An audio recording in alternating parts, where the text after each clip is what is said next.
obviously from the Western world, there's been a huge attack on Islam. You know, and when I just look at some very basic concepts of Islam, no alcohol and no usury. I think those are fantastic things. I don't drink alcohol. I think, you know, usury is obviously the reason that nothing is working anymore in the Western world. The greed that has become, you know, so out of control. That is, I think, what is visible from those people who are actually crazy psychopaths. And then the out of control greed, which is, again, this young, emotionally narcissistic state of a toddler who just wants to have me. I think that's what we can all observe, that there's this out of control greed. So religion is attacked. These people, I was exposed to people that were believing in some form of Satanism. So they believe and then use the occult in order to gain more power. And, you know, there's a deal that's made. It's always exploitative. So the deal is you open yourself up to the dark, and then whatever happens, and then you get name, you get fame, you get power, you get money.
Welcome, Anneke. Thank you so much for joining me today in this podcast, where we will talk about very, very important and very personal experiences for you.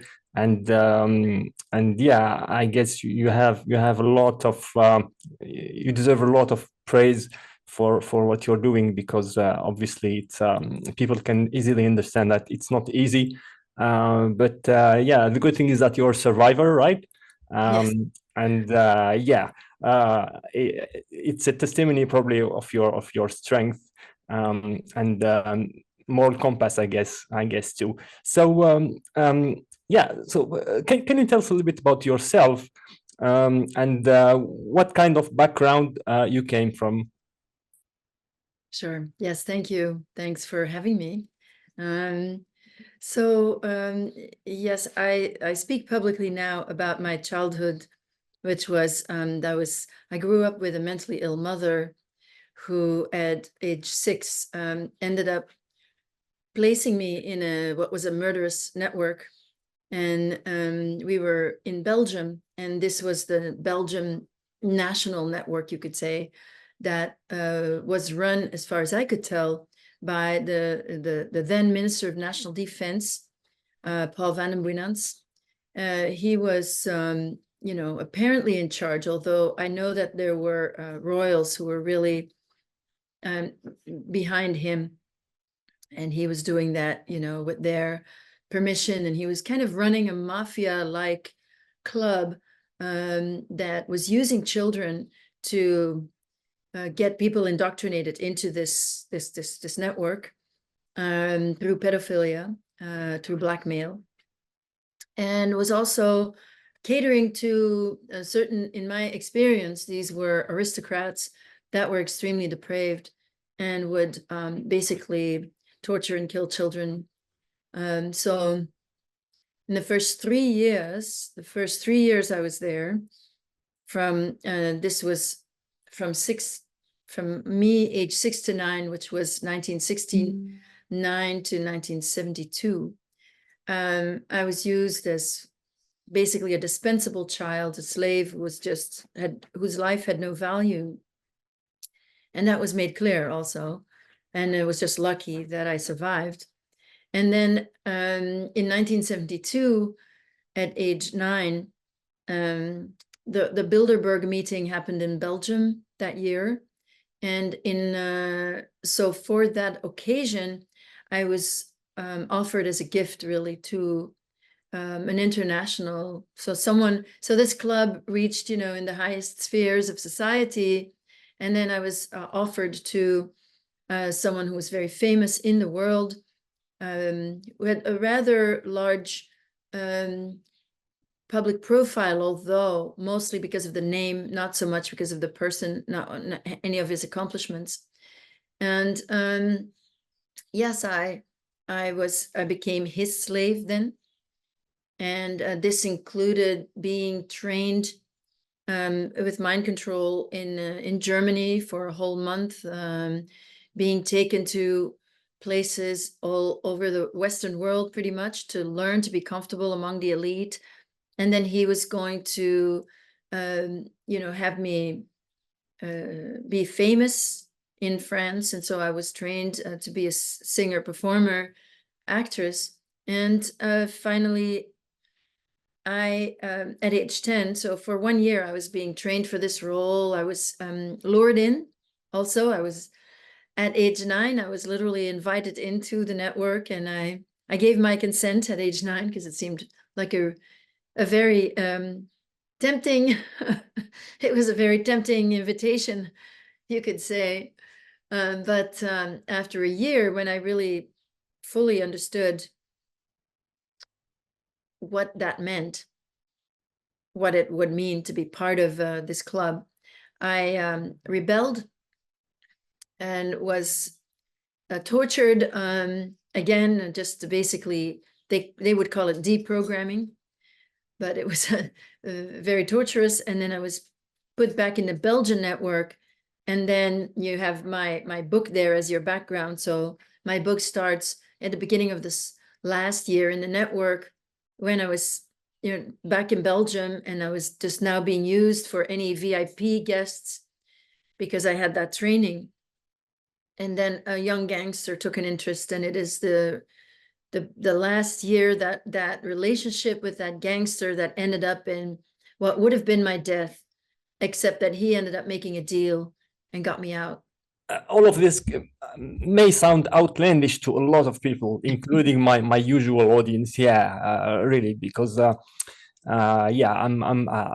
haven't really discussed this subject on this podcast, but I would like to clarify that I have been researching this around 10 years ago. I've researched this particular subject of organized sexual abuse of children mainly, but also some adults as well. And I did find a lot of evidence that it was true. There's many people like you who testify about what they went through. Their testimonies are to some extent coherent with each other, even if, of course, the experiences, so to speak, may vary a little bit. So if some people are skeptical out there, I really invite them to do their own research and look closer into this. There's plenty of interviews, books like yours, which I finished recently in preparation for this interview, and I highly recommend it. It's just like you said, this year that you spent with this gangster. That you tell in the book, but it also, you also speak about lots of other things that help understand how these networks work, and how they get to accomplish their goals, unfortunately. and yeah, it's what you went through was truly horrifying. I mean, I can barely imagine all of this.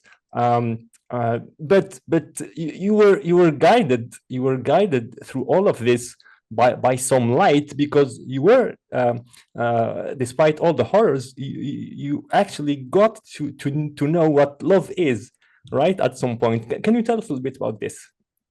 Yeah, so the quest for love was, as a sex slave, I was very much programmed to seek love romantically, which is also a very large programming in the world, and is also how I was going to be used as a celebrity, to evoke that, both pedophile programming and romantic programming, to believe that the only kind of love, the best we can have, is human love. And in the network, indeed, I always had, well, not always, I didn't always have, but I had at times, I felt a presence that felt benign, but where when you have the experiences from the outside, they're barely believable because it is so incredibly horrific. And that is absolutely true. And that is why I think it's important that we speak out and that you read books like mine, where you get the experience very much from the child's point of view, that children are in a way protected anyway, and that we don't experience things the same as an adult does, because it's normalized for children. So when you think that's your life, there's no consciousness of being a slave. There's also no consciousness of that for me, I didn't know these people. I didn't know that they were famous. I didn't know that they had visible places in the world or in the country. I just thought that these people were very scary, and I learned to measure power. But within the experiences, I was receiving help, and I was receiving help from a place that was beyond the physical, and that started to manifest later as a light that I was seeing, and then culminated really in the near-death experience that I describe in the book, where I did get to see the other side, the reality, let's say, beyond our relative reality and beyond duality, which is this incredible love. And being in that love and feeling that incredible bliss, it was also very clear that this is real, and that everything that we experience here is just a little less real. And it's a great point to bring up in the beginning of the conversation, because obviously we cannot tackle these shadows unless we have commensurate light. That's to say, consciousness, pure consciousness, bringing consciousness to these dark places in society, or these dark places in our own consciousness. We need to know that we're not going to drown there. Yes, absolutely. And I know you talk a lot about how the broader state of affairs around the world really has something to do with this. I don't know if I should call it immaturity or something like that, or naivete or whatever. This lack of light, right, which allows some sorts of people like those who abused you as a child, who abused you in an organized manner. It was not individual acts, right? To get to higher positions of power, and yeah. I mean, the person you talked about earlier, Paul. I don't remember his family name. Paul something, who was Prime Minister of Belgium, I think twice, right? Yeah. Ironically, you did a small biography of him in your book, and he started off as a butcher. I think it's very interesting, right? He started off as a butcher, and he climbed the ladder up to the most powerful man in Belgium. So yeah, can you tell us a little bit about this? this relationship between this, I don't know, this like, I don't know, how do you perceive things? Are we globally a little bit naive or whatever, which makes us vulnerable to this sort of people? Well, yeah, I do believe that we're constantly being influenced, because this network is about conglomerating power and then using that power to control others, which in itself comes from a very immature state. Emotionally, these people are infantile, I say. And the need to control others is obviously because you cannot control yourself. So, but that becomes a disease, needing to control everyone. And it's justified with eugenics, or whatever that means, modern day. It's justified with their idea of a bloodline, that if you have their kind of blood, if you're related to so and so, then you're part of it. And if you don't have the blood, you're not. So it's sort of this inbuilt superiority, which again, is an emotionally insecure place to be, that then is used constantly to basically, with entitlement and privilege, to just dump on everyone else below, which is all of us. So they've been very successful, though, at conglomerating the power and the resources. And with those resources, they are used, as I was going to be used, to serve the pedophile agenda and to serve the romance agenda, as I was going to be used for that. There's lots of agendas. They're all, one is crazier than the next. But it does have to do with them being in control. And one of those is, you can imagine that if you're emotionally immature, and I think that when it comes to, okay, so I ran into quite a few of these people that I would say are full-blown psychopaths, that are completely sort of banned from anything that has to do with reality and themselves. And I have a theory of why people become that way, because I was myself in a situation with my mother, who never saw innocence in me. She didn't know her innocence in herself. It had never been seen in her. And she was projecting that lack of innocence, that, like manipulator vibe, from birth. So she never saw the light in me. She never saw the truth of the innocence of the baby. And so living in her presence was extremely difficult. But in those first years, my mother was single. She worked and then dropped me off at the daycare center, the communal daycare center. And that woman there did love me. So I had both. I had, the daily experience of being in, the warmth and the joy of being able to be myself, and then even healing, I would say, coming back to that every day, and then being sent back to the, dangerous mother. And I believe that a psychopath, at least one of the reasons, is that someone who does not receive a positive projection, who from birth on is seen as a creature that is not innocent, that has no light, so that there is this badness imposed. And as a child, when you're being projected upon and you're told that you're bad, which of course happened a lot to me, you have no choice but to accept it. So you then believe that you are bad, but that is not actually the truth. The truth is beyond that, and the truth is with the innocence that is the reality. So to undo the programming, you have to go in to yourself, undo all the lies that have been told you through abuse, through manipulation by authority figures.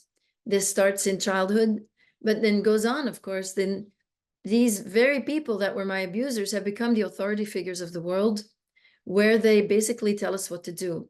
And one of the largest programs that I see is to invite people to be atheistic, to not be, there's obviously, from the Western world, there's been a huge attack on Islam. And when I just look at some very basic concepts of Islam, no alcohol, and no usury. I think those are fantastic things. I don't drink alcohol. I think, usury is obviously the reason that nothing is working anymore in the Western world. The greed that has become, so out of control. That is, I think, what is visible from those people who are actually crazy psychopaths. And then the out of control greed, which is, again, this young, emotionally narcissistic state of a toddler who just wants to have, me, me, me, me, me. I think that's what we can all observe, that there's this out of control greed. So religion is attacked. These people, I was exposed to people that were believing in some form of Satanism. So they believe and then use the occult in order to gain more power. And, there's a deal that's made. It's always exploitative. So the deal is you open yourself up to the dark, and then whatever happens, and then you get name, you get fame, you get power, you get money, you get material prizes.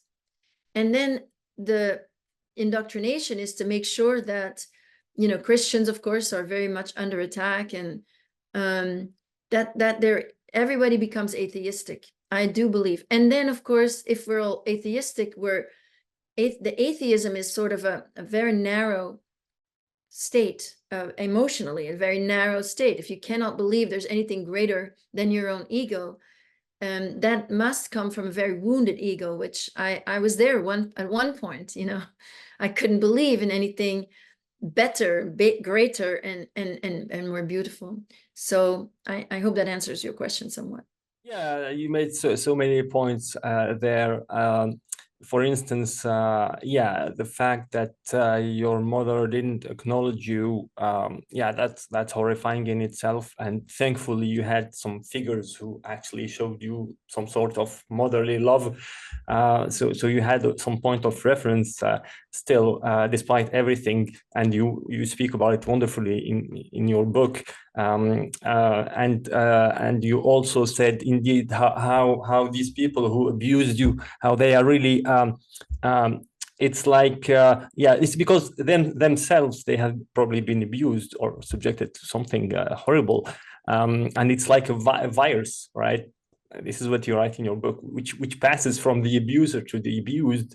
And if you are abused and victim of this, you need to do an extraordinary work on yourself in order to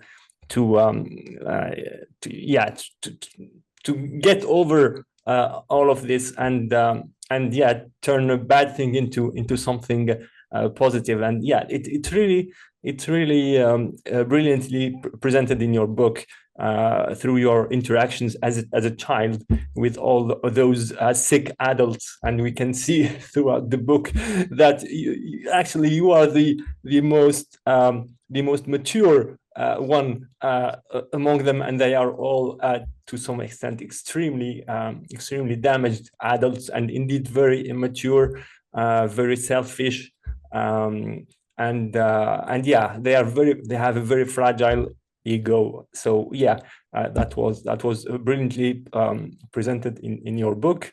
Go ahead. Would you like to add something, Anneke? Well, I said thank you. I do think of myself. I love how you speak about my book, because I do identify myself as a writer first. I'm a writer. I didn't write the book because I have a message. I wrote the book because I'm a writer. So I appreciate how you speak about it. Thank you. Well, I really mean it. And again, I highly recommend your book for everybody out there. So regarding this network where you have been abused for years, you mentioned how they have some rituals where they praise Satan, right? So this is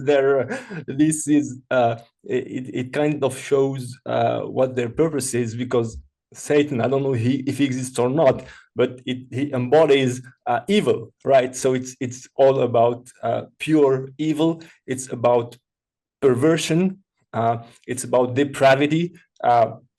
I'm not going to mention examples. It's all in the book. I don't know if you would like to talk about it or not. It's up to you. But yeah, it's all sorts of perversion and depravity that one can imagine.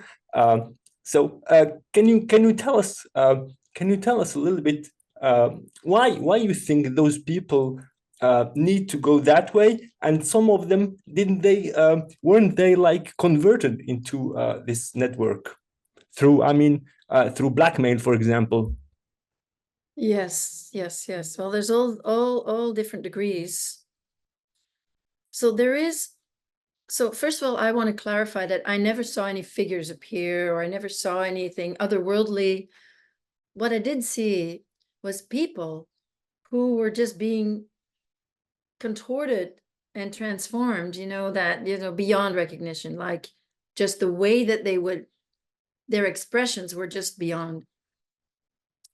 That's what I saw. So I saw people getting possessed, but I didn't see any kind of like transformation. But if you were filming it, like I guess they do it in films all the time, show someone possessed, and then that's what you see. You see the person, you see their face, but it's like they're not there anymore. And you feel the dark entities, you feel the energetically that we're in a very, very dark, low place, and very dangerous. So and of course, those who want to influence us are now busy trying to make Satanism this sort of benign religion that you can join. If you're a nice atheist, you can join Satanists and you can become a Satanist. And then so there's clearly a very big push happening at the moment.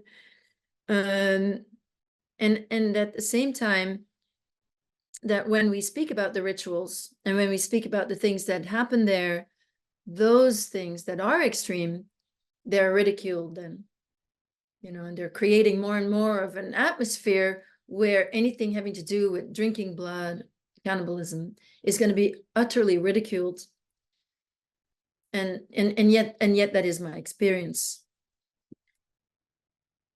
So in the rituals, I understand this, that if you have no access to yourself, like I see a psychopath as someone who's been banned from themselves. Because how do we know ourselves ultimately? The question, who am I, ultimately has to go beyond the body. So who am I, if the last thing that you would get to, if you peel off all the layers, is the projection that you are evil, then there is a great fear that is true. And really what we're dealing with is that fear at the basis of all of this. This is the realm here of the duality between ultimately fear and love. Fear sends us into delusion and darkness, and unconditional love sends us towards truth and light. And if you have no access to yourself as more than the body, because there's this incredible deep fear that you are evil, then really your life is so poor. And how are you going to live with that? How are you going to cover that up? So it's all various degrees. Like Satanism is this long justification, really. This inverted, it's called inverted, but it's inversion. If if this is all there was, if the physical was all there was, well, I agree, we might as well all go kill ourselves, because then there's really no point in anything. So if you feel that way, if you really don't believe, if you really fear at the basis that you're evil, then, well, you might as well give yourself over to that evil. And that is what people do. And that's all by degrees. There's people that get stuck in there. There's people that are born into it. And every day we make choices, So when I was in the network, in the like say the global, which was like the heart of power at that time, 1972, I saw people that later I found out were very much on the top of their game at that time. That were then also part of this network and were engaging in these rituals. But I was made to give my will at age 9. And so as a child, I was made to give my will. At age 13. It's sort of the adult I will. I was already out by then. But people have to give their will all the time. And it's true that when you're stuck in that network, I'm not saying that most people that are stuck in there believe everything or that they even want to be there. It's just that what choice do you make? How dangerous is it to leave? Because one thing that is hard to believe, I think, why it's so hard to believe, is that so many of the resources that these people do have are put into keeping the secret, getting rid of evidence. There's so much that's put into that. It was stunning to me how much money, manpower, and effort went into my training so that I could become a better slave, so that I could ultimately make more money for my owner. Unbelievable. It's so short-sighted. So it's hard to believe, because I think most of us, when we have our feet on the ground and have some common sense, it doesn't make any sense. So we can't believe it. But yeah, it's really that insane. I don't know if that gives you some idea. There's all levels, there's people that are completely given over to to evil and the Satanism, and just taking the power and it also makes you very high. There's another element to this, that power is the best high. Of all the drugs there are, nothing is better than power, because it seems to give you everything materially, but also energetically. If you're standing on a stage and there's thousands of people that are cheering you on, or even if you're on TV and there's millions of people watching you, that energy that is being sent to you, it's important. That gives you the high of your life. And so if you have no self-esteem, this is going to make you feel really high and really good. And even in the rituals, the highs that are obtained in the rituals through drugs and through the stealing of life force from the victims are, it's sort of trying to replicate the bliss that I experienced in the near-death experience. So you go all the way down into hell in order to get that fake bliss, but it's very powerful for them. Yeah, I guess, like you said, there's so many levels these networks, and I guess your mother was a low level operative, maybe because she surrendered you to this network, to this horrible network, and at a very young age. Yeah, what did she derive from it? I guess I'm guessing maybe some sort of protection. Not even, no. My mother No? was my mother for the network.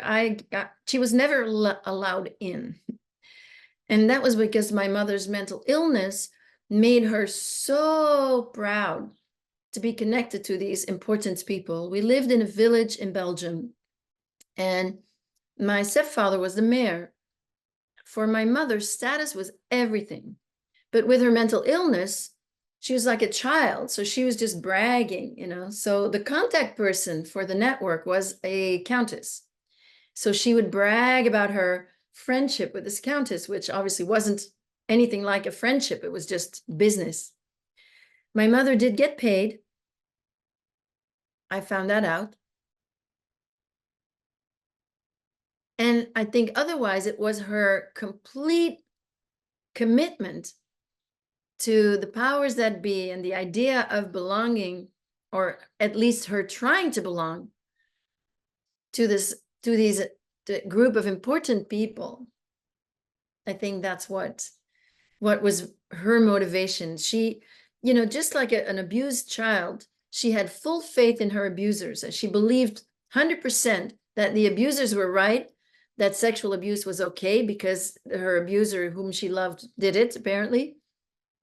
So there's this mindset of authority first. And in my mother is sort of like a cartoon figure of that issue that everyone has to grapple with, because how much power do we give to authorities blindly? And how much do we really stand up for victims, for our own parts in ourselves that are in need? Everyone has that question, but my mother was like sort of a cartoonish example of when that allegiance is 100% with the abusers, with the power.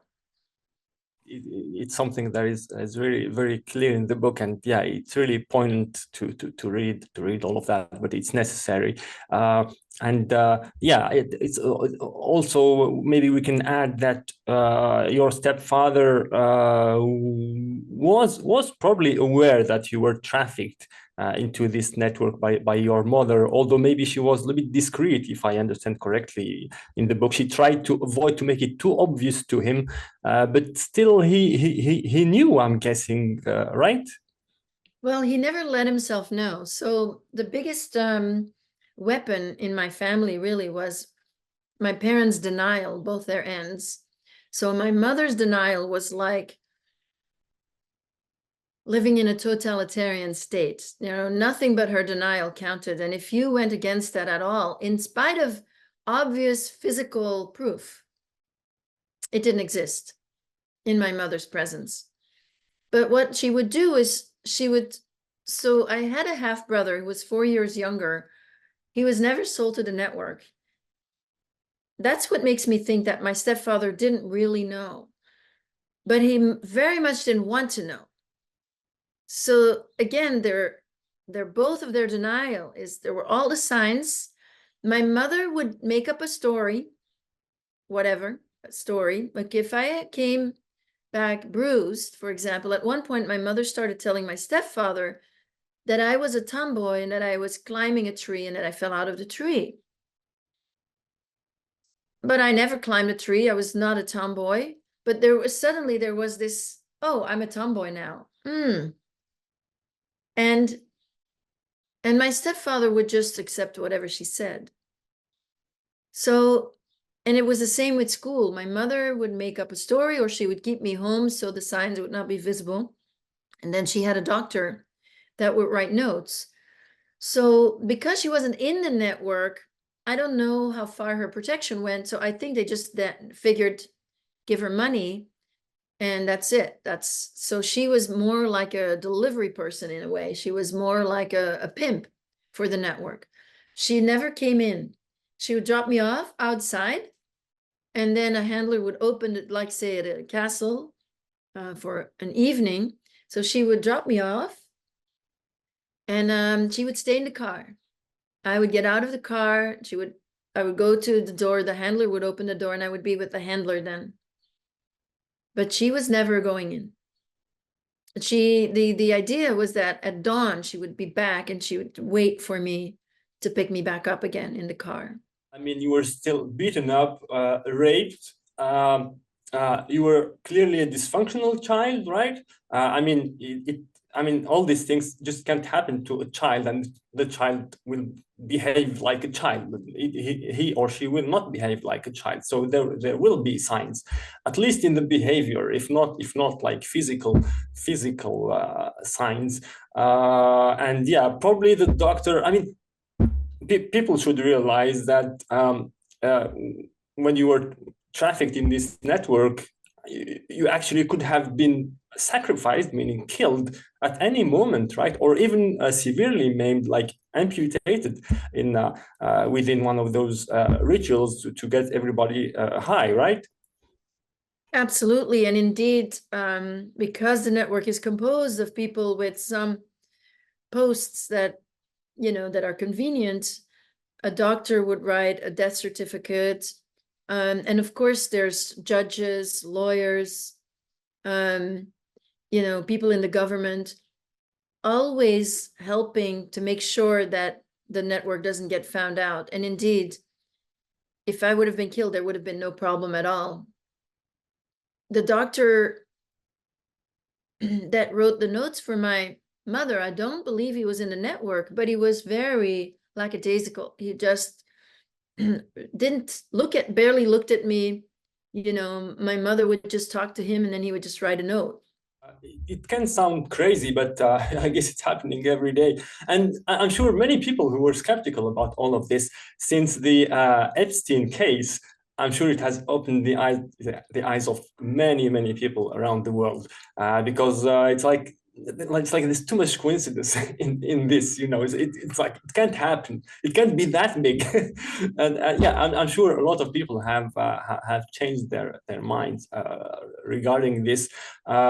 So yeah, what something else which you brilliantly illustrate in the book, and which is really shocking to read, but it's a necessary read.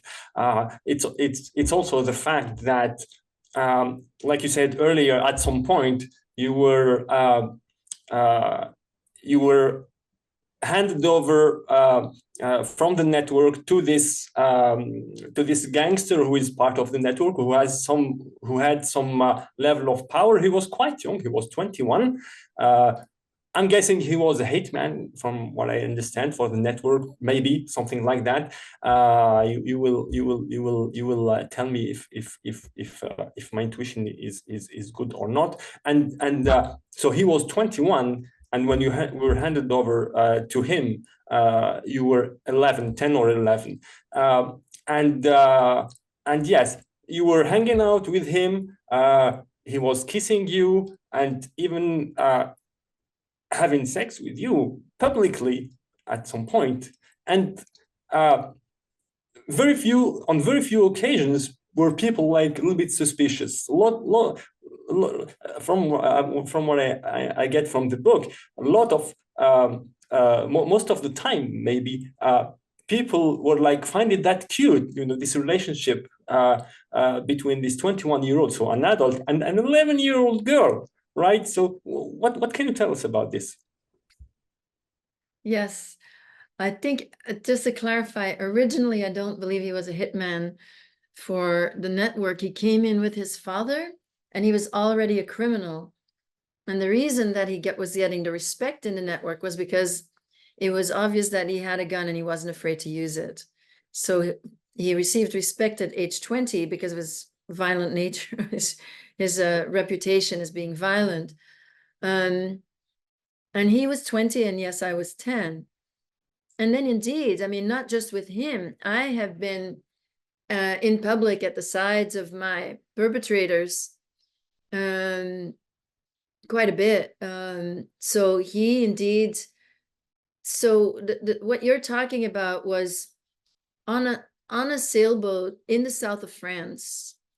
And so there was literally a yacht, or a sailing yacht, arriving with people on board that could clearly see that I was a child, but they were obviously condoning that behavior, and in fact getting, you know, clearly using it for their own, you know, entertainment, Excitement, yeah.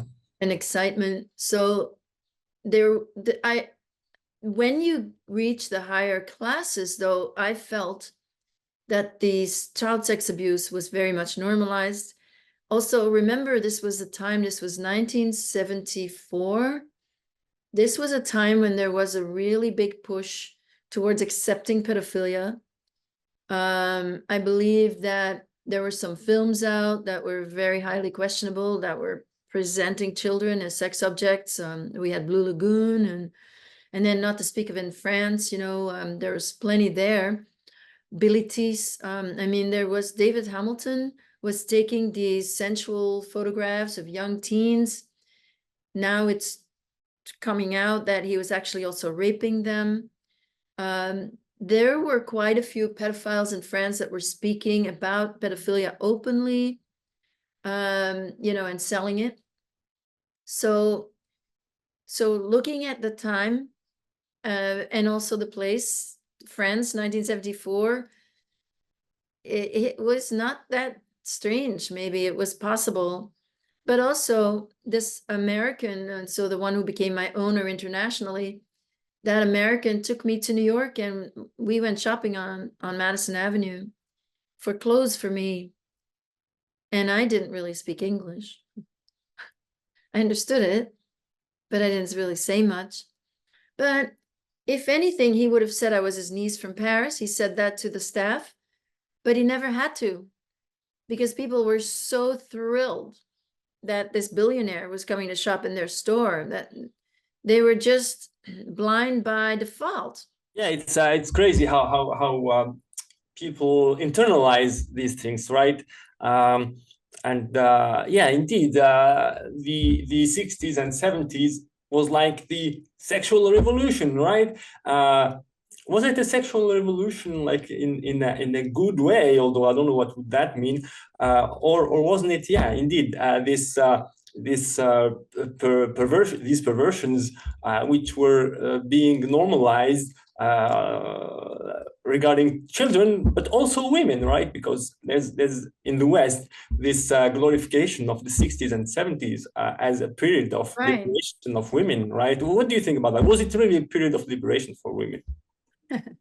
Well, it's very hard to tell apart what is grassroots, but either way, anything that is grassroots is going to be co-opted by the network and infiltrated, so that, you know, the sexual liberation was drug fueled. So there's something to say right there. That was drug fueled, and it really opened up everybody to just be much more casual about drug use. Sexualization and vulgarization of everything. That's an agenda. That is the agenda of those in the network who, of course, themselves project onto the masses, you know, project the lowliness on the masses, but really that's them. But they've come a long way with the sexualization and vulgarization of everything, obviously. You know, just me living through these last 40 years as an adult is shocking to see how things have changed. However, the repression is also doesn't work. So there is a natural rebellion from repression. So if the reason that we behave is because we're scared, so, you know, that's better, you know, whatever you can say about that. But if the motivation isn't pure to behave because we want to behave because those are natural laws that are in place, and we want to be in unison with spirit, and we want to be you know, good people. So when we come to the, you know, the yamas and niyamas in yoga, or we come to the 10 commandments, the ground rules of spiritual life, of spiritual living, those are really deeply anchored values. And it is not to tell you what to do for the sake of others, it's more for yourself. So if you understand that you're a soul that is on this journey, then it's much better for you not to break those natural laws. So I think that the sexualization and the vulgarization of everything, I mean, I'm shocked at how successful it's been, but that must be because of the repression. So there is something in each person that wasn't solid. And of course, we see those people touching on the children now. So we go to the children. So it's like child abuse, you know, it's like child abuse going into the schools with the sex ed programs and so forth. That's sexualization of children. You know, it's evil.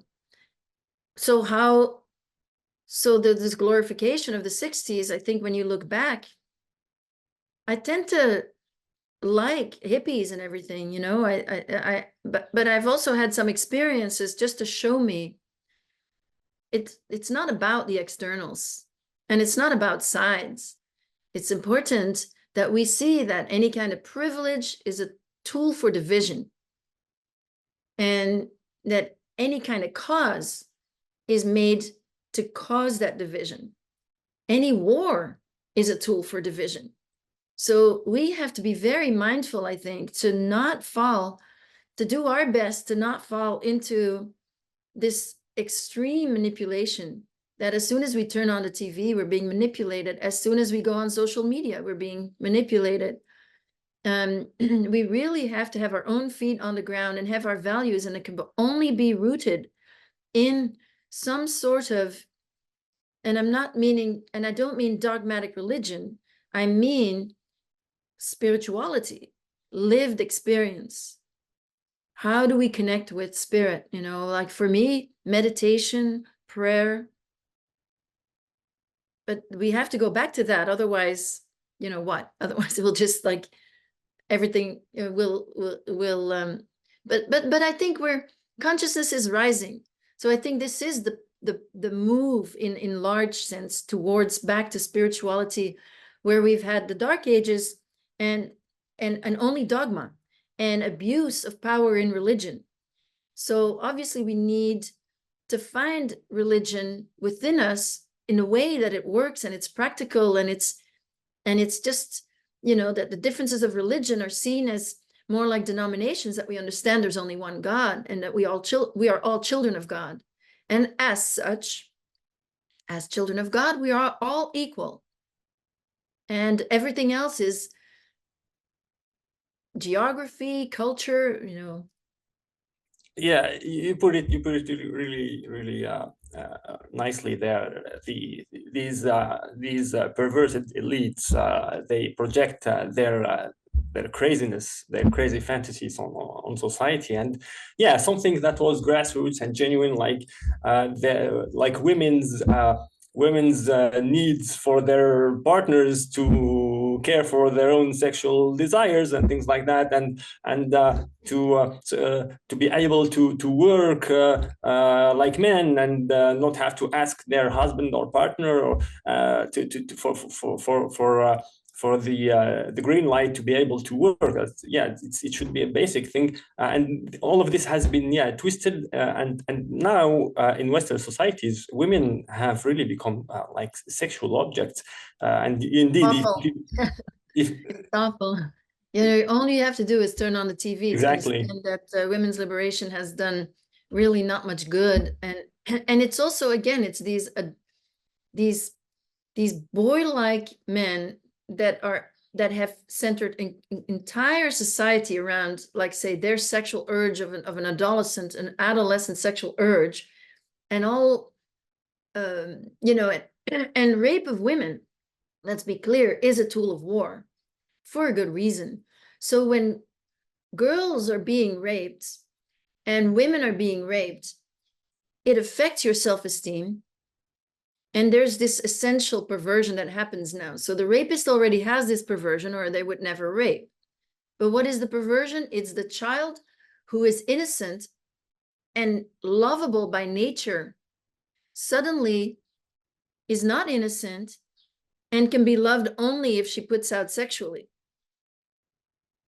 And so what we see, the sexualization, it's the women themselves that are taking on these roles of sexual objects because of issues, because of issues of nurturing and sexualization. And of course that is constantly reinforced from outside. That's to say, media, and at the same time, racism is not allowed, and that's really a wonderful thing. And there's a lot of things that are just, you cannot just say anything.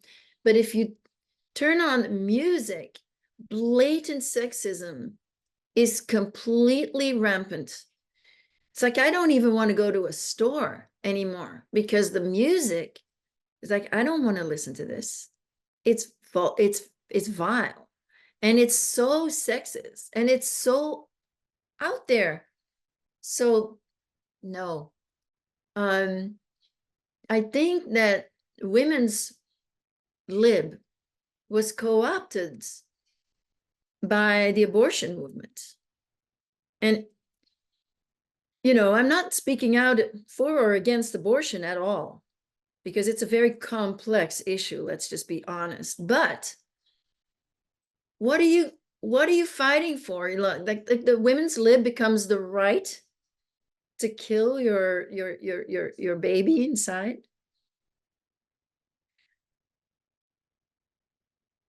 I was the doctor in Germany that was in charge of the mind control training in Heidelberg.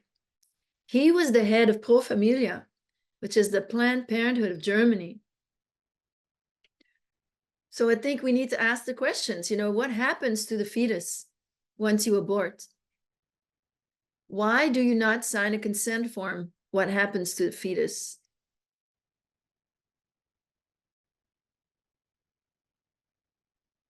I mean, there's lots of things that can be done with fetuses. We know that. Research, stem cell. I mean, there's increasingly human cells are used in products that we don't even know. It's just, we have to know what happens. Why this agenda? Why this push? Why Planned Parenthood in all the poor neighborhoods? Free abortions everywhere. Why? Again, it goes back to this eugenics, which is now called population control. Population control, the culling of people, basically. And I have had abortions myself. It's very painful. These are very painful choices to make because of the sexualization that I experienced as a child. I ended up promiscuous. I ended up pregnant. But I knew it wasn't right. I knew I couldn't care for this child. So painful, painful, painful, because there is a soul there. And you are the mother. You have felt it. I felt the moment of conception. So it's so deeply personal and it's so painful. So to politicize it, anything that gets politicized for division, politics are there just for division. Anything that gets politicized, that it's not about that anymore. It's not about that. It's not about that issue. It's about power and control, right? Yeah, that's what they're trying to do with. So the reason that so many people are not open to my story is because of the very strong push to portray it like a right-wing conspiracy theory.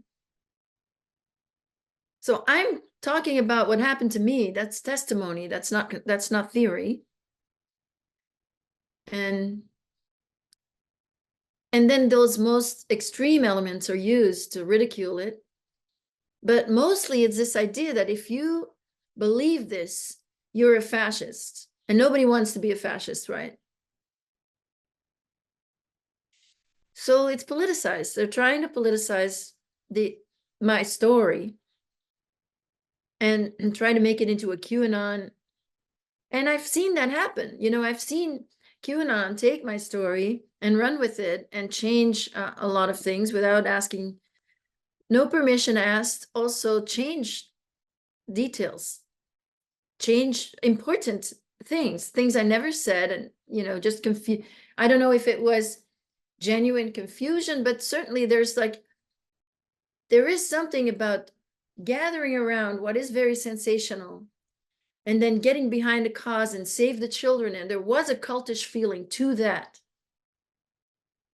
even if there was also a lot of truth there. But then that truth got co-opted, and then it became like that Trump was sort of portrayed as this secret hero. And there we go. There's a savior secretly, but everyone's worshiping Trump like a god. And then we're in the same mindset again of giving power blindly to an authority figure that we don't know at all. Well, we know enough about him that he considers women as objects, literally, because he was caught saying that in very yeah, in very insulting manners towards women. And yeah, you made so many points there. For instance, yeah. So today, for example, the objectification of women goes as far as, you know, the surrogate mothers thing. You know, it's like an extreme level of exploitation of women, right? And yeah, the example that you provide about this doctor who was in charge of your programming. We will talk about programming a little bit later, because I'm sure a lot of people don't know enough about it. But yeah, he was in charge of your programming, which in a nutshell is about like destroying and rebuilding your personality, right? Exactly. In a certain manner, but we will talk about it a little bit later. So this guy was in charge of the family planning of Germany, right? And no surprise, these networks where you were trafficked, they had no issues getting babies and fetuses and things like that, right? So yeah, this also is shows you the level of depravity, and also of objectification of women, particularly. So yeah, regarding the programming, can you tell us what programming is? So it goes through like torture, like severe torture, etc., dissociation, and yeah, from what I understand from it, it's like about destroying you before rebuilding you in a certain way. That's why you said earlier, the project, the idea was to make of you a future star, right? Can you tell us about that? Yes, thank you. Big topic. So mind control, and I know people are familiar maybe a little bit with MK Ultra. So I don't remember, I don't that my training was ever called anything like that, but I do see a lot of things in common, with perhaps this difference that I was being built into a personality, like you said, which, yes, there's the destruction and then there's the rebuilding, but it is also based on things that are innately inside of me. So when I spent time in the United States with this American, he was doing triage. I thought, I have a father figure who's taking an interest in me at last. No, there was also sexual training there, but he was really checking me out and just figuring out and being very good at seeing what my talents were. And I felt seen like never before, because nobody had ever, spotted my talents. And then also based on my bloodline, which I didn't know, but I found out much later that my father was a classical musician, and that he came from a line of Huguenots, and Huguenots were French nobility. And, so I think with that knowledge of my bloodline, which was so important for them, they said, okay, French singer. I have it in my blood. So I was being created into one persona, whereas in MK Ultra, the sex slave programming often is that there will be sort of a menu of sex slaves' personalities for each perpetrator, that the perpetrators can literally choose from a menu and get a child of the age they want with that specific demand. So MK Ultra's, a lot of the sex kitten programming is different, completely different, separate parts that each have their role to please sexually. Whereas I was being created into a personality that was to be very, very sexy. But the idea was to do the wild sex thing, which that's not me. But I was drugged all the time. So, and it's sort of like uppers, but mixed with some kind of Viagra type drug, because I would have, as a child anyway, it's not like I had that in me. But I'm celibate now, so that really is very natural for me to be celibate. And so I was, yes, I'm naturally spiritual person. So it's not like so that was my persona, was to be this wild sex thing. And so for that I was drugged a ton. But then the mind control in Germany was all geared towards that. So there's different parts to it. And it's torture based. So the torture creates the trauma. The trauma is fear of death. And that means that the brain activity is reduced to the amygdala first, and then the brainstem. And then from there, beyond the prefrontal cortex, beyond however we identify, is gone. So we become our most pure animalistic self. And then from that place of extreme fear, there's fight, flight, and then freeze. And so these impulses, these natural instincts, are used for different programs. So it's like our natural instinct and reactions and are guided then to obtain things. Because when you go into that extreme fear state, you could hear things that are very far away, or you can see things suddenly you can see miles away. You can see the details of something miles away, as sometimes veterans can attest to that. And that is because that's our animal self, our instinctual animal self. And so these powers are basically extrapolated from us and then directed into lanes that are convenient to the network. And this is where it's so crazy, because I was not experimented on. I was put in, and I was going to be a high level product. And I saw myself change during the training. And I was impressed.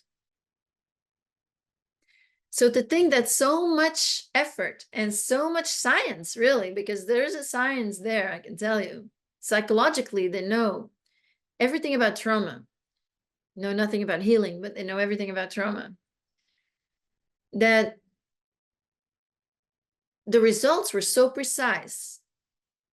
Then I changed, and I was impressed with how I changed and became that persona. And so for me, there was the classic mind control of being tied up and being yelled at. During that time, I was not sexually abused. It was all torture based and being screamed at with repetition, being suffocated with repetition.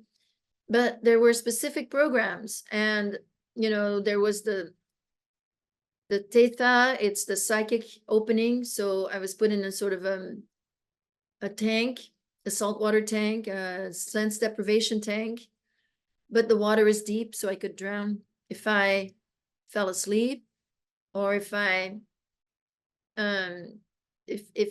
panicked. And there I was taught to, with the weightlessness, apparently helps your psychic abilities develop. And I had to both describe what was being done to me, what I felt in my body as people were doing things to me, and I was able to feel it. Or mentally, they were mentally doing things to me, and I was able to feel it. And then I had to inject my own consciousness in the mind of a certain man, and then basically be there and manipulate him to think of me and to be focused on me, so that I would be, it was all about becoming that woman who men fall in love with, who the romance programming for the most powerful men, who are at some level extremely isolated, all of them, to break through that isolation and to then become the bomb to give that apparent, by all appearances, the love in the place where they feel not loved. that was what I was supposed to do. And there was also part of it was the training was killing, which in the mind control training, it's standard. All children are put through it. Some people haven't, but most people have had to go through that. And it's done in a way that it's so cruel.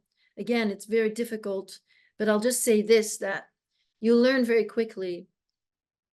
I mean, different tactics are used.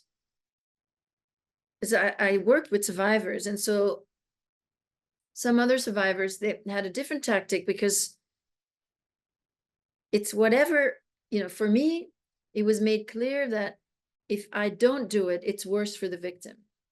So then I have to do it. But other children are made, to do it to protect somebody else. And so they have to do it if they want that other person to live, that child or whatever. Even if they never fulfill their promises, but that's the motivation. So we're forced to do that, and we're trained so that we feel that the best thing is that I do it, and so then you do it. And then also trained, tied, and made to watch films, and then made to learn what men like sexually, and perverts, and what their weakness is. And so that was done in very specific ways, also extremely cruel, but again, very effective. So the goal was not to make you a superstar. So that was not the only goal. Probably they were going to make a lot of money with you being a superstar, but it was also you becoming such a high-profile person that you would like infiltrate these power circles, and with these skills that were developed in you through the programming to get to manipulate these very powerful men in order to give more power to your to the network, right? So this was the goal, the end goal, right? Exactly. That was Yeah, my visible role. That platform was basically the only way that those very powerful men would even take an interest, if I was myself famous. exactly. So yeah, it just shows you the level of Machiavellian thoughts, and they put so many resources into this programming. So this programming, I'm sure a lot of people out there will wonder how is it possible that this science has been developed. Of course, it is possible, because of course it will not be developed in the open, because it's highly unethical and immoral outright. But we know that the CIA has admitted, has published documents regarding this MK Ultra project, which was also called Project Monarch sometime later, where it tried to reprogram people. I suspect that what they published, because they are extremely perverted, of course, the CIA. I suspect what they published isn't exactly everything. They just published some things just to say, oh, we tried, but we failed. But actually, I'm sure they tried and they succeeded. And maybe they were not the only ones to try doing this sort of immoral research. So for me, it is entirely plausible that indeed, like you say, this is a science and has been mastered for decades now. It has been used on you, and yeah, probably it was developed sometime before it was used on you, right? Well, certainly, I was trained in Germany. The doctor Hans Harmsen is his name. He was a Nazi. And obviously, what we have in the United States, we had Project Paperclip, which brought all these Nazi scientists and doctors to the United States and funded them for what? There's some survivors I know that were part of Project Paperclip. So the experiments, clearly the experiments done in the camp by the doctors there in the concentration camps had to do with the research for things that were being used in the network and so forth. So yeah, but I think it was even being done before that. I don't know. It seems, yeah, the MK Ultra, I don't know myself. I just went through it and it was clear that it was extremely effective. And, there's something to be said of operating at higher levels of functionality as human beings.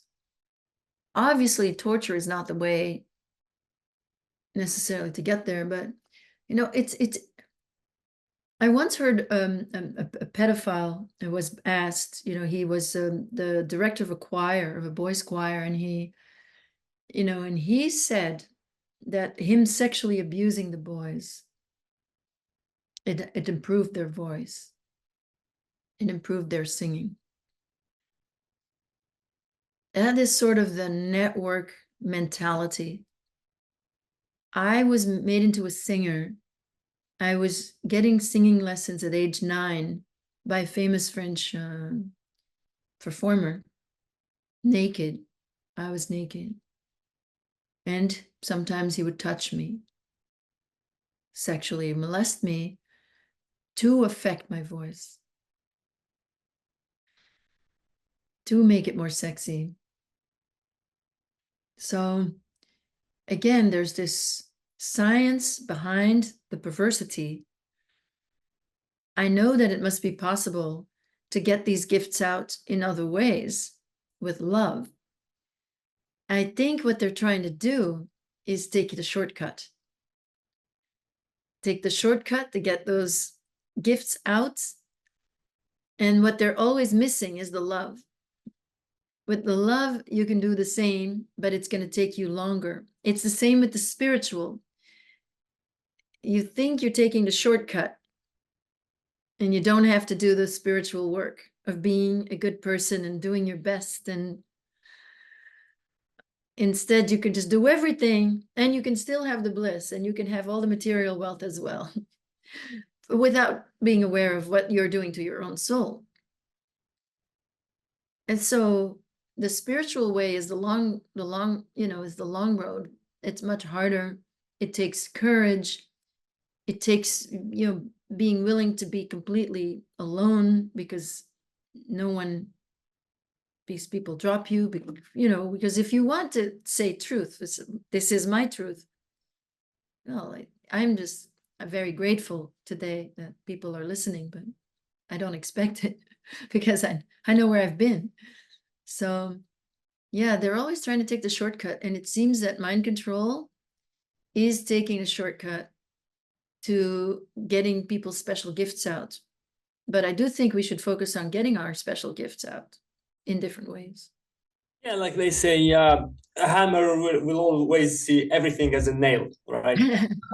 Yeah, I mean, I think it's exactly that, because these people are devoid of anything good, So yeah, the only way they will go from point A to point B is with whatever they have in their mind, which is only perverted and twisted things. I wanted also to ask you, because I mean, there's lots, well, to some extent, talk, maybe more recently than ever, about all these networks, these pedophile networks.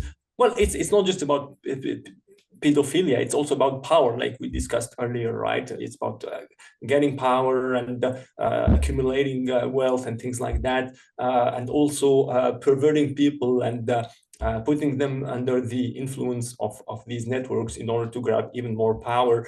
But what we can see is that the victims of these networks are essentially women and girls, and the perpetrators are essentially men. So one wonders if the functioning of these networks, if these networks themselves are not one face of patriarchy, one of the ugliest probably faces of patriarchy. What do you think about that? Well, it's not true that all the victims are girls and all the perpetrators are men. I was given to men only because I was going to be this kind of persona. So I was going to be used. Also, it's the time, when I speak with younger survivors, they usually had both genders of perpetrators. No, there are women in the network and that are perpetrators. There are boys that are being raped and killed. Absolutely. But it does feel to me that this is sort of the end of the dark patriarchy, at least. You know, those negative,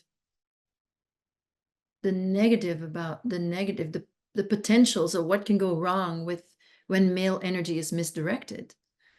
You know, I think that's where we're at.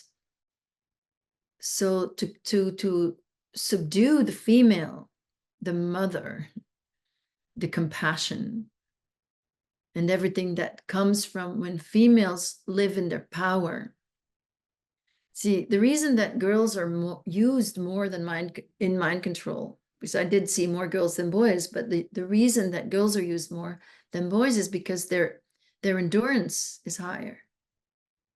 They can tolerate they can tolerate the torture better than boys. They have a higher tolerance level. And that makes sense to me because our bodies are concave, that we are better at absorbing and then processing, you know, going through the feeling. I think that makes sense that girls are better at connecting to the feeling. Not that boys aren't, you know, we all have both inside of us. We all have both, you know, we all have both qualities. We have all the qualities inside of us. It's just, how do we manifest it? You know, what do we manifest? So a woman who is abused as is sexually abused as a girl and is not healed and has a very strong need to please men sexually, she fits perfectly in that dark patriarchic picture, which, as we said earlier, is infantile. It's adolescent. It's like an out of control little boy. And yeah, it's like everything is built around that. But no, boys are also, everyone is victimized in this, including the perpetrators and including the male perpetrators. You know, you don't want to be so cut off from yourself. I think the women that are healing, like myself and many others, that we are bringing, okay, there's a lot wrong with the world as it is today, because that we can see is the result of this toxic patriarchy. You know, the way that our money isn't ours, the way that we are controlled, the way that, you know, we pay taxes, but we know we don't, you know, I don't know if you vote, but voting in the United States, like for whom? Like what, there is no choice. And you're not going to vote for anybody that is going to make sure that your taxes are used for the things that you want. So how are we going to become empowered again? You know, like, obviously, I think that each person has the responsibility to look inside themselves, to find their own darkness, that's to say the blind spots, that is unresolved emotional needs and trauma that may still be there, creates blind spots. At the moment, those blind spots are entered into by the manipulation from the authority figures of the world, who have basically taken that place and said, live with it. We haven't asked for that. We haven't asked to be ruled by certain people who are, you know, emotionally infantile. We haven't asked for that. So how do we take the power back? Is by, we have to heal. Because when we heal, when we go and bring light to those shadows inside of ourselves, then we can get out of that our own imbalanced state where we need savior figures, where we need authority figures to care for us, and where we are going to gladly be in the position of the child, where we said we don't have to do it. If we get empowered, that is where we need connection to spirit, connection to spirit, to find out what it is that we need to do, what our role could be in the world, and then do it. And, you know, and not doing it, I don't do what I do it. It's not for me. You know, I never would have guessed, or I never would have thought this up, what I'm doing. But I do want to please. I want to please God. You know, that's the authority. God is the authority, not those crazy people. They're not the authorities. And to follow them, we all know that it's crazy. We all know that we're being lied to. So I think the next step is, when people hear about my story, often they're like, what can we do? What can we do? And really the answer is, well, you have to heal yourself. You have to bring yourself out of the imbalances. You have to go to your blind spots and heal, so that you can be fully empowered from within, connected to spirit, and then nothing can stop you. Exactly. We look for solutions outward, whereas we should look inward and start working within ourselves and on our own blind spots, indeed, which are exploited by the elites. And the elites are very good at that, right? They are like predators, and they look at you and they know exactly how to exploit you, and that's how you were trained. Well, they tried to make you like that. They failed, obviously, and that's good. And yeah, just one quote from your book, or maybe two, that I found really, really nice, and I wanted to read them out to people. So in one quote, you said, "The powerful fear their love, meaning weakness, as much as the powerless fear their power, meaning their badness, and fear ensnares everyone in their roles." And indeed, it's very, very true, and people should reflect on that. And maybe another quote, which is a little bit longer, so I'll still read it.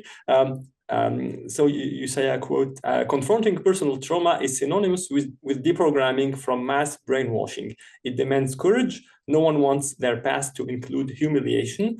Before healing, we are left only with a vague impression of horrendous shame, which, like a virus, is transmitted during the abuse and causes dissociation, denial, and other defense mechanisms to avoid feeling it.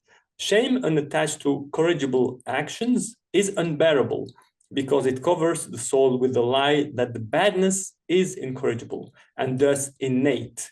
While my perpetrators did their best to turn this troubled emotional state into a complex belief system, for all their smarts and heady theories that justified their evil actions, they were blindly perpetuating their own abuse, too scared to face their own truth and the truth about their own childhood authority figures." Yeah, so that was really wonderful. Wonderful things I've read in your book, which again I highly recommend to everybody, because yeah, you do share insights. I mean, what you went through was exceptionally horrifying, but yeah, you made great things out of it, and yeah, personally, I'm grateful to you. I really thank you for doing this and writing your book. So, do you have any final thoughts?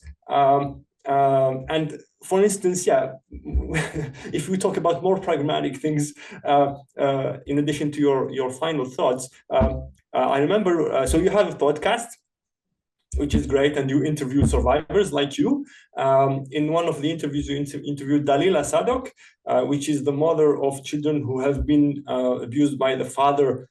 And when she tried to protect them, which is a classic thing that happened to her, all hell broke loose on her, not on the perpetrator, and the children have been given to their father. So the suspected perpetrator, we all know he's very, very probably a perpetrator. So when you interviewed her, you said, she said, and I think you were aware of that. I don't know if you were also going to do it, that you were going to publish some names of some perpetrators. So yeah, can you tell us a bit more about that? Because I'm sure people will be curious to know.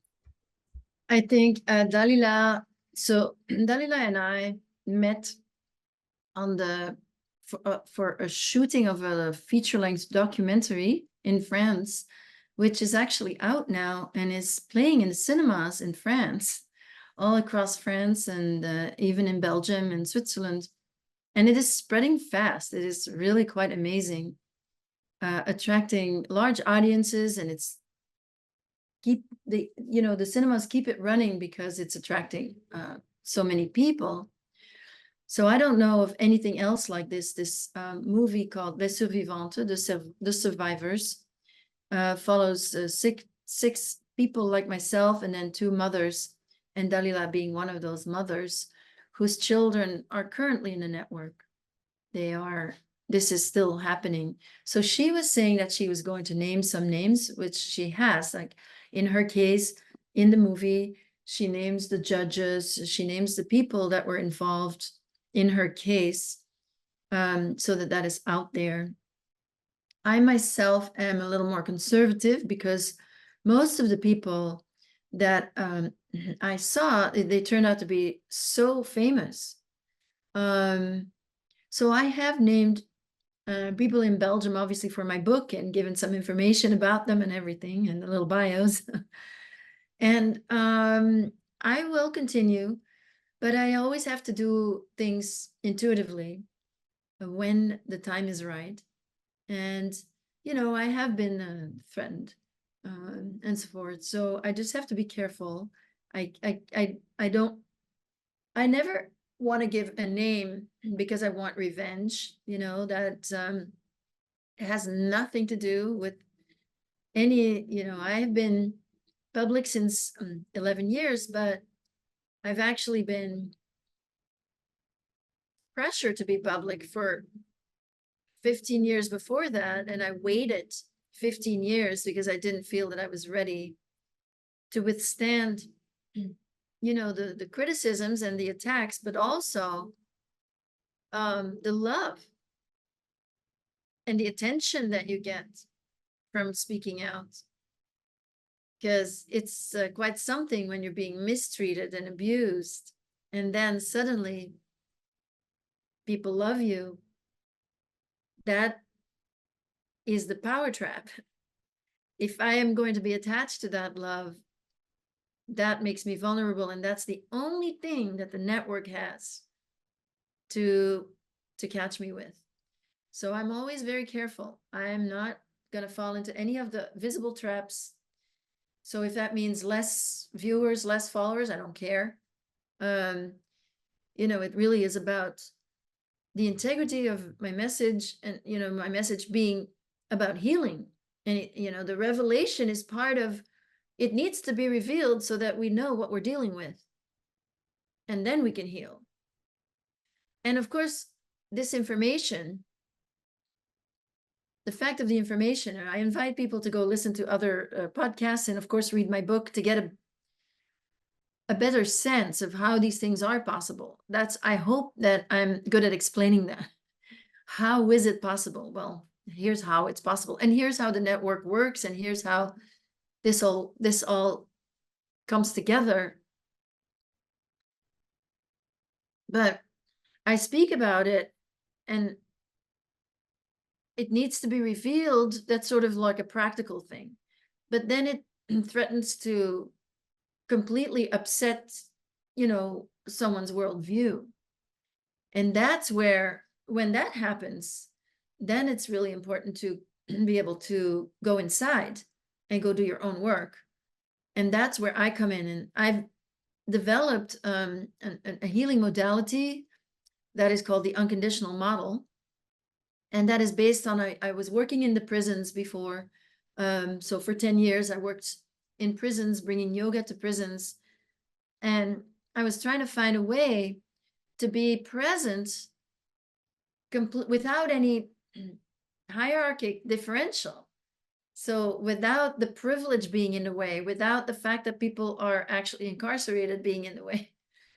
So that yielded the unconditional model, which is a way to look at first outer power dynamics and acknowledge, the state of the world. and looking how the way that the world is set up, everything is used. Privilege is used, division is used, and then how to get out of it. The healing, there's nothing new about that. But what is new about my model is the lens into one's own personal unresolved trauma based on power dynamics. So we look at power dynamics in the world, and we look at power dynamics within ourselves. How do we give our power away? How do we look down on others? That's the entry point into our own unresolved trauma. Assuming that when we give our power away to someone, we're in a place of fear, and there's something unresolved with some authority from our childhood, and this person represents them. Or if we judge and we look down on people, and I'm not talking about discriminating, I'm not talking about just discerning and seeing something for what it is. Obviously, that's important. But when we have a value judgment and we have this intolerance for certain things, well, that has to do with parts of ourselves that we have not yet, accepted. And I've been teaching that model for quite a few years now. And, I'm teaching it online and starting a course today, actually. But if people are interested and want to sign up, then missing the first course, all the courses are recorded. There's a whole lot of resources that are shared, and there's also a way to connect with people in the course. I think we have about 60 people in the online course. You can connect online with people all the way through on a forum that we have online. So if people would be interested in that particular model, it's obviously survivors are very welcome. Providers, though, it's really it's really helpful for providers or anyone who's interested in just getting a new model in the sense of how to work with power dynamics, how to change ourselves in order to change the world.